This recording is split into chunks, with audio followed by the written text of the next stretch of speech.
अस्सलाम वालेकुम viewers, let's learn and teach में आपको खुशामदीद कहते हैं। मैं हूं आपका host Mohammad Ismail Ansari. Bloom taxonomy से का एक इम्पॉर्टेंट डोमेन जिसको हम कहते हैं साइकोमोटर डोमेन। आज हम बात करेंगे इस डोमेन के बारे में कि कब ये डोमेन थ्योरी कब को प्रेजेंट किया गया था और इस थ्योरी में क्या कहा जा रहा है। So let's start our session. But before starting session, अगर आपने अभी तक इस चैनल को सब्सक्राइब नहीं किया तो जल्दी से इसको सब्सक्राइब कर लें ताकि हमारे लेक्चर्स आपको रोज मिलते रहें।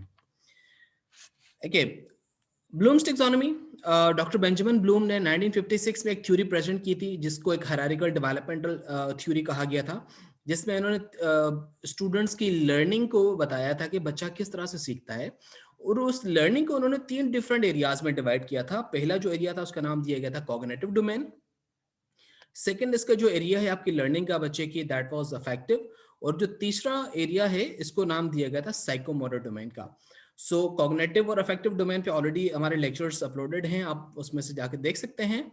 आज हम बात करेंगे साइकोमोटर डोमेन की। सो let's start a psychomotor domain. Psychomotor domain 1972 में सैमसन ने ये थ्योरी प्रेजेंट की थी कि दिमाग और बॉडी का आपस में कनेक्शन होता है। जब आपकी लर्निंग में आपके दिमाग और बॉडी का आपस में कनेक्शन जुड़ जाता है तो आप बहुत इफेक्टिवली और बहुत बेहतर तरीके से आपकी लर्निंग स्टार्ट हो जाती है।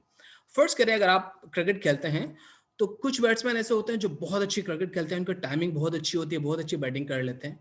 कुछ ऐसे होते हैं जो एवरेज बैट्समैन होते हैं, कुछ ऐसे होते हैं जो जिनकी बैटिंग अच्छी नहीं होती। तो तीनों के दरमियान में फर्क क्या होता है कि जो बहुत अच्छा खेलने वाला बैट्समैन है उसकी टाइमिंग, उसकी जो दिमाग और उसका जो जिस्म है, उन दोनों का आपस में कनेक्शन बहुत अच्छा है। इस वजह से वो बहुत इफेक्टिवली खेल सकता है। तो यहाँ पर सैमसन ये कह रहे हैं कि जो दिमाग और जिस्म का आपस में जो कनेक्शन है, जब वो इफेक्टिव हो जाता है तब बच्चा ज़्यादा बेहतर अंदाज से लर्निंग करने शुरू कर देता है। अब अगर हम बात करें कि साइकोमोटर डोमेन में हमारे मसल्स, हमारे ऑर्गन्स इस्तेमाल हो रहे होते हैं। दो तरह के हमारे पास मसल्स होते हैं, एक होते हैं fine motor skills, fine motor muscles, और दूसरे होते हैं gross motor skills. Fine motor skills मतलब अगर आप दौड़ रहे हैं तो आपकी टांगें इस्तेमाल हो रही हैं, ये आपके बड़े ऑर्गन्स हैं, बड़े टिश्यूज हैं। ठीक है, जब आप ऐसे अपने बड़े टिश्यूज के थ्रू आप कोई लर्निंग करते हैं तो उसको कहा जाता है फाइन मोटर स्किल्स। और gross motor skills, for example अगर मैं ऊपर देख रहा हूँ, नीचे देख रहा हूँ, साइड में देख रहा हूँ, तो मेरी आंखों के टिश्यूज ज्यादा इस्तेमाल हो रहे हैं। So this is called fine gross motor skills. Okay, so let's see. अब जो आपका साइकोमोटर डोमेन है, ये इसके 7 डिफरेंट लेवल्स हैं, डिफरेंट फेजेस आप इसको कह सकते हैं। नीचे से लेकर हम स्टार्ट करते हैं। बच्चे की लर्निंग जो होती है वो पहले स्टेप पर आता है जब वो ग्रास रूट पे होता है, उसके बाद ऊपर जाता जाता है। इस तरह से जो लास्ट जो लेवल है दैट इज ओरिजिनेशन। तो यहाँ पर आकर बच्चे की लर्निंग, फिजिकल ग्रोथ और फिजिकल लर्निंग बहुत ज़्यादा इफेक्टिव हो रही होती है। सो आज लेट्स स्टार्ट। हम इस पर बात करेंगे कि किस तरह से पहले स्टेप पर हम जाते हैं, फिर उसके बाद हम सेकंड और थर्ड स्टेप की तरफ हम जाते हैं। Perception is the first step, first level of psychomotor domain. Perception is that checking one self that either I can do this और नॉट। कोई बच्चा सबसे पहले खुद को ये चेक करता है कि क्या मैं ये काम कर सकता हूँ, क्या मैं इस काम करने के काबिल हूँ। अपने आप को सिर्फ ये असेस करना, ये चेक करना। बच्चा कोई भी टास्क देखता है तो यार क्या मैं ये काम कर सकता हूँ, मतलब वो अपने परसेप्शन इस्तेमाल कर रहा है, अपने आप को वो चेक कर रहा है, वो अपने आप को एनालिसिस कर रहा है कि क्या मैं ये काम कर सकता हूँ।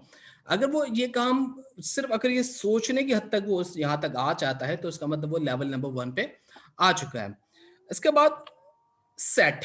अब वो अपने आप को ये चेक करने के बाद, हाँ ठीक है मैं कर सकता हूँ, अब वो अपने आप को मेंटली प्रिपेयर करना शुरू कर देता है, अपने आप को सेट करना शुरू कर देता है कि अगर मैं ये काम कर सकता हूँ तो उसके लिए मैं खुद को जहनी तौर पर तैयार और आमादा कर लूँ। कि पहले, सबसे पहले लेवल पे वो चेक करता है कि क्या मैं ये काम कर सकता हूँ। इसके बाद सेकंड लेवल पे जब आ जाता है बच्चा तो वो चेक करता है कि हाँ I can, if I can do तो how can I prepare myself. ठीक है, मैं अपने जहनी तौर पर मैं अपने आप को खुद को किस तरह से तैयार कर सकता हूँ। अगेन, तीसरा जो लेवल है दैट वाज गाइडेड रिस्पांस। अब जब आप जहनी तौर पे अपने आप को तैयार कर लेते हैं कि ठीक है मैं ये काम कर सकता हूं, तो अब जो इंपॉर्टेंट स्टेप होता है, आपको किसी माहिर की, किसी एक्सपर्ट की खिदमात की जरूरत होती है।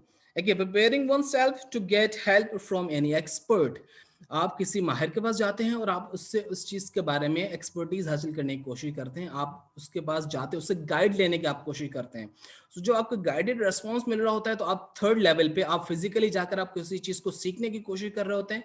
आपका साइकोमोटर डोमेन के हिसाब से आप थर्ड लेवल पर आप आ जाते हैं और उसके बाद सीखते हैं। चौथा जो लेवल है that is adaptation. Adaptation adaptation is किसी काम को हर किसी के काम करने का एक मुख्तलिफ एक अंदाज होता है। अब किसी के काम को आप फॉलो ज़रूर करें, लेकिन उसके काम को कॉपी ना करें।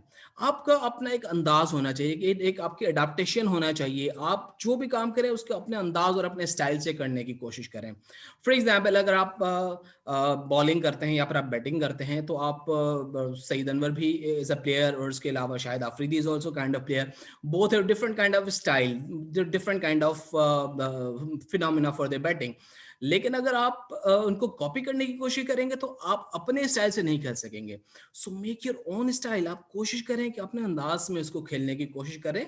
आप उनसे उनको फॉलो ज़रूर करें कि वो किस तरह से टाइमिंग करते हैं, किस तरह से प्लेस करते हैं, किस तरह से शॉट खेलते हैं। Same in case of teaching, अगर आप टीचर हैं, तो आपके पास आपके के ज़हन में डेफ़िनेटली एक अच्छे मेंटर्स आपके ज़हन में हो सकते हैं, कोई अच्छे टीचर्स हो सकते हैं। आप उनको फॉलो ज़रूर करें, लेकिन अपने अंदाज में उसको आप स्टाइल में टीचिंग करें आप। अगेन इसके बाद जो पांचवा लेवल है that is complex over response. इतनी महारत से काम करना कि आपका काम, आपका अंदाज जो है वो के काम में, आपके अंदाज में एक महारत और खूबसूरती नजर आए। अब आपने काम करना सीख लिया, आपने किसी एक्सपर्ट के पास चले गए, उसके बाद आपने अपने स्टाइल में उसको करना भी शुरू कर दिया। पांचवें लेवल पे जब आप आते हैं, तो आपके काम में एक महारत और खूबसूरती नजर आती है। आप जो काम कर रहे होते हैं, वो उसको देखा जाता है कि हाँ यार, ये काम जो हो रहा है, ये जो क्लास ले रहा है teacher, that is very effective. Although आपके कुछ और मेंटर्स थे, आपने कहीं और से सीखा, लेकिन अब आपने अपना एक स्टाइल जनरेट कर दिया और अब आप उसके हिसाब से आप काम कर रहे हैं, तो आप पांचवें लेवल पर आ जाते हैं सिम्पसन के हिसाब से। छठे लेवल पे जब हम जाते हैं एडाप्टेशन पे, तो व्हाट डज इट सेल्स के ज़रूरी नहीं कि आपको हर जगह पर आपको मनचाहा एक एनवायरनमेंट मिले और आप के जो हालात हों वो आपके फेवर में हो हर जगह। फॉर एग्जांपल अगर आप ऑस्ट्रेलियन पिचेस पे आप खेलेंगे, तो आपको फास्ट फास्ट आपके पास पिचेस होती हैं। पाकिस्तानी पिचेस पे खेलना कुछ और होता है। आपके पास अगर आईसीटी के रिसोर्सेज मौजूद हैं, तो आप क्लास बहुत इफेक्टिवली ले सकते हैं, लेकिन ज़रूरी नहीं कि आपको हर जगह आईसीटी के रिसोर्सेज मिल जाए। अब ऐसे हालात में खुद को ढालना, खुद को एडजस्ट करना कि जहां पर खेलना मुश्किल है, जहां पर पढ़ाना मुश्किल है, वहां पर भी आप अपने अपना काम कर सकते हैं। That is called adaptation. तो अब आप इसके बाद छठे लेवल पर आप आ जाते हैं। सातवां level is origination. Origination is mastering level of your work, of your style. महारत हासिल करना किसी काम में, आपका काम और आपका स्टाइल आपका मयार और आपकी शिनाख्त बन जाए। जहां पर आपका काम और आपका जो नाम आता है वो एक मार्क ऑफ एक्सीलेंस बन जाता है, तो इसका मतलब आप ओरिजिनेशन लेवल पर आप जा चुके होते हैं और आपका काम बहुत इफेक्टिवली हो रहा होता है। सो आई होप सो कि आज के जो साइकोमोटर डोमेन के जो 7 लेवल्स हैं, आपको बहुत अच्छे से समझ में आ गए होंगे। इंशाल्लाह अगली वीडियो पे हम इसको फिर मज़ीद किसी और थ्योरी के साथ आपकी खिदमत में हाजिर होंगे। इसको ज़रूर लाइक कीजिए, शेयर कीजिए और दूसरों के साथ ज़रूर इसको शेयर करें, ताकि उनकी भी अंडरस्टैंडिंग डेवलप हो। अगली वीडियो तक आपसे अल्लाह हाफ़िज़। Thank you very much.